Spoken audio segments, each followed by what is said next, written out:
I can't get more people to go to trade school, and I don't understand why. So I get calls, messages, DMs all the time from people because I have this following of HR and business videos. And people are really, really resistant to this of the four possible ways that they can advance their future. And I don't get it. So let me just do a little comparison for you guys of college versus trade school. And by the way, if you go to college, there's nothing wrong with going to college. I'm just trying to give people an alternative path. But college debt in America is an average of $16,000 per year. So we're talking $64,000 after 4 years. The average trade school debt in America, and that's, by the way, that's a 4-year program, right? Average trade school debt in America, guys, is $8,700. $8,700 versus $64,000, okay?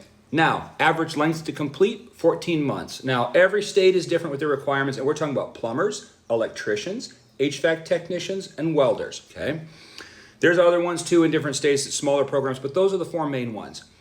The average amount of money that somebody makes their first year out of college in America, $66,000. The average amount of money somebody makes their first year out of trade school in America, $68,000. Now, just take that just to start.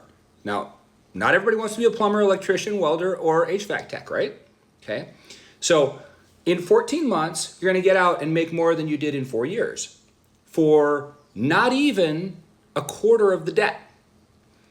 Okay, what else? Now, you also have practically unlimited overtime because if you don't know, we lose on average between these 4 positions 330,000 of each of these roles per year because people don't want to do this kind of work. They don't want to work with their hands.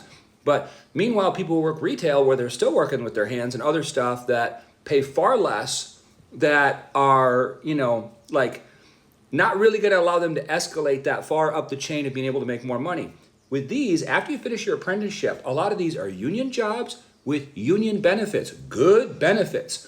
Not just that, you're also talking about after you finish apprenticeship and get a couple of years, if you and your buddies get sick of working for Bob, you can immediately start your own business. You're gonna have work. Put your work on social media, put your phone number out. You'll have more work than you know what to do with. Unlimited overtime for as much as you 2 buddies want to work. Start a plumbing company, start an HVAC company.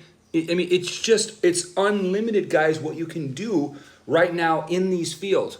And people don't want to go because they don't want to work with their hands, but they would rather go to an office, make half as much, work for somebody that they don't like, than be able to work for themselves and be able to have their own career. Now, you get into specializations, you get into having your own business with government contracts or commercial contracts, you'll be making millions of dollars in a few years.